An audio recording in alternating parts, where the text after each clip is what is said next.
साथियों, आज की तारीख 6 दिसंबर 7 दिसंबर बाबा साहब डॉक्टर अम्बेडकर के महानिर्वाण दिवस है। आज के उनके महानिर्वाण दिवस पर अपने तरफ से और आप लोगों की तरफ से और साथ ही साथ में तमाम लोगों की तरफ से जो शोषित वंचित पिछड़े समाज से आते हैं, जो तो डॉक्टर अम्बेडकर को पढ़ना चाहें लेकिन उनको पढ़ने नहीं दिया गया, उनके तरफ से आज बाबा साहब डॉक्टर अम्बेडकर को हम लोग श्रद्धांजलि अर्पित करते हैं और नमन करते हैं। साथियों, साथी ने डॉक्टर अम्बेडकर की जो पूरी जीवनी का किस्सा था वो बता दिए।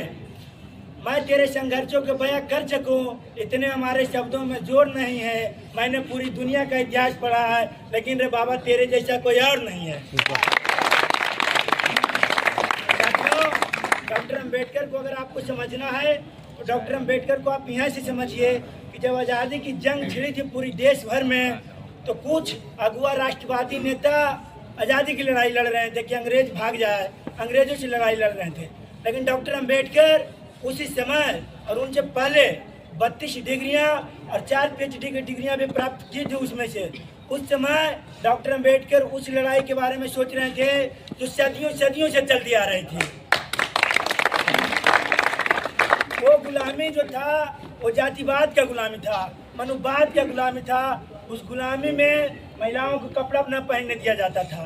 इस देश की शोषित वंचित समाज के लोगों को पढ़ने नहीं दिया जाता था, कलम नहीं थमाने दिया गया था। साथियों, बाबा साहब डॉक्टर अम्बेडकर, साथ ही साथ महात्मा ज्योतिबा फूले, सावित्रीबाई फूले इस देश की शोषित वंचित समाज के शिक्षा के जन्मदाता हैं। उन्होंने हमारे हाथ में कलम कॉपी थमाया।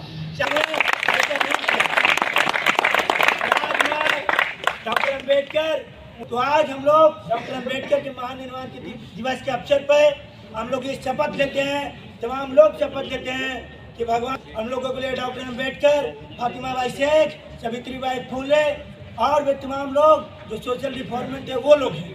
हम लोगों के ये हैं। हम लोग ये देश में डॉक्टर अम्बेडकर ने संविधान लिखा। हम लोग कहते हैं कि हिंदू खतरे में, मुस्लिम खतरे में है, कोई नहीं खतरे में है। खतरे में अगर है तो इस देश की संविधान खतरे में है। अमित शाह बोलते हैं पार्लियामेंट के अंदर कि संविधान को खत्म कर देंगे, संविधान को इस देश से नष्ट कर दिया जाएगा। तो इससे क्या पता चलता है कि देश के उतने बड़े गृह मंत्री जो बानी से बोलते हैं उससे यह साफ तौर पर यह पता चलता है कि संविधान वो नहीं मानते हैं। साथियों, भारतीय जनता